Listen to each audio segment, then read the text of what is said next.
and say good morning to the independent member of the House of Assembly for Mount Pearl, Southlands, Paul Lane. Morning, Paul. You're on the air.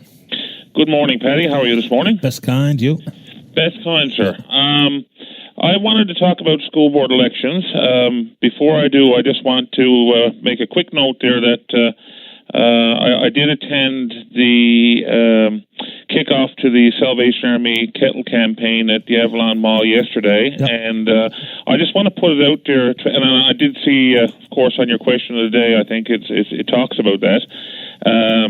The need is definitely greater than it has been for a long time, I guess because of the economic downturn and other factors. And I just want to encourage people, to be generous if they can. Not everybody is able, but anyone who is able, please support the Salvation Army. They do great work for so many people, all times of the year, but certainly when it comes to Christmas and stuff like that, we don't want to see any family not be able to enjoy a Christmas dinner, or for kids to wake up and not have a visit from Santa. So I just encourage everyone, please give to the Salvation Army. They're doing tremendous work, and we all need to support them. Absolutely right. I think everyone agrees with that. Yeah.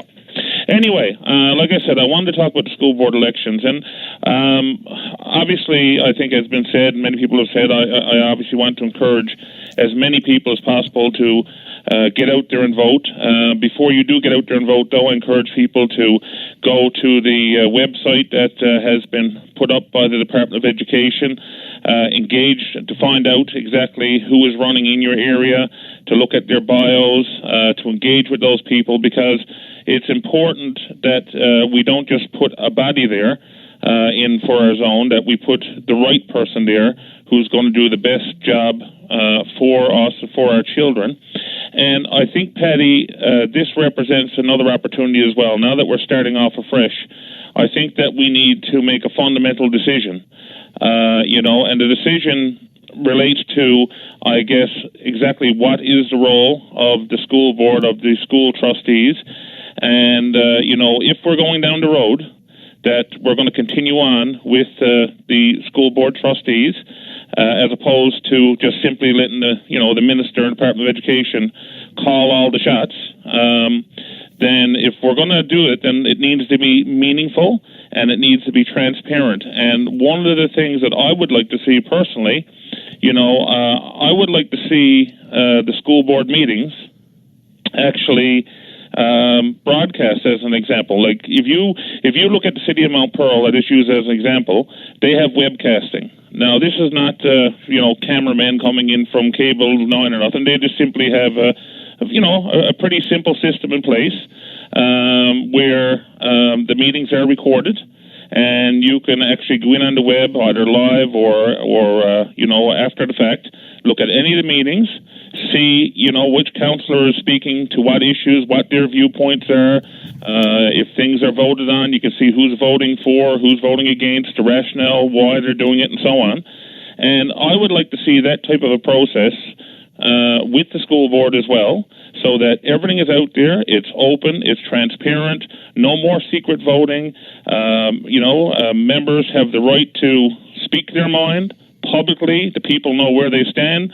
They vote on things. The people know who voted for what, why they voted that way, and also to know what are all the recommendations that they're making, and if the recommendations that they're making are actually what happens, or is there interference from the department, from the minister. Now, I understand the minister has the ultimate say, but if the minister has that say, then I think it should be out there. Like the board should be able to say, and people should know, this is the recommendations that the board made. This is why they made those recommendations. And if the minister decided to override those recommendations, then let the minister be accountable to the public and explain why. Maybe he or she would have a good reason. Maybe it's budgetary, whatever. But if that's the case, come out, say it, be accountable. And what's lacking right now, in my opinion, is there's a lot of information that people don't know. It's not put out there publicly. It's not being transparent, and decisions are being made, and people don't really understand who's making them, why they're making them, and if it's actually the board's decisions, or if they were being told from up on high that, no, here's what you're going to do. It's a fair point. I'd be surprised if many people even understand the role of the trustees. I mean, we only ever hear Milton Peach's name and or reference to school board trustees when they're voting on whether or not a school is remaining open or being closed. That's it. That's the only time I ever hear it in the news. And I had to actually go to the school board elections website to confirm for my own knowledge exactly what the trustees are up to and what they actually try to do or what their role is or their mandate. But it's remarkable how very few people, I think, actually understand it, and which goes back to my earlier point that people were up in arms about the absence of elections for school board trustees, and now that there is going to be one next Tuesday, I'm not so sure that their red in the face complaints are actually going to manifest itself in the form of going to vote for one, which I think is a problem. Paddy, it's a big problem, and we see it not just with when it comes to school board elections. We see it municipally, we see it provincially, and we see it federally, although federally tends to be, a bit better. But, bottom line is that if people want to see change and they want the right people in there, whatever it is, whether it's a school board or as an elected official, then it's no good to simply, as you say, sit back and complain. You have to go out, you have to exercise your vote, you have to vote for who you think the best person is, and if that person does not deliver on your behalf, does not make the best decisions, then next time around, you vote for somebody else. And that's how the system is supposed to work, but you're right, there's a lot of apathy and a lot of people don't get out there and vote. So I do encourage people to get out, vote, make that choice. But as I said, the system that we have now with the board, if it's going to remain the status quo, the way it's always been, then I don't think it's going to work for the people. It's not going to work for the children. Like I said, let's get people in there. Let's have them speak out, speak their own mind. Let's have it all made public so everyone knows who is saying what, about what, who is voting for what, who is not, why they are, why they aren't. And like I said, if they're making recommendations and those recommendations are being poo-pooed by the minister or someone in the Department of Education, then put it out there publicly and let the department or let the minister explain to the people why they interfered or why they overrode decisions of the board. Yeah, I'm not so sure. I think we need to broadcast them. I understand your point insofar as transparency goes. I mean, even if there was just well-documented minutes. Actually, I see the same thing just suggested by my friend and colleague, Jonathan Richler.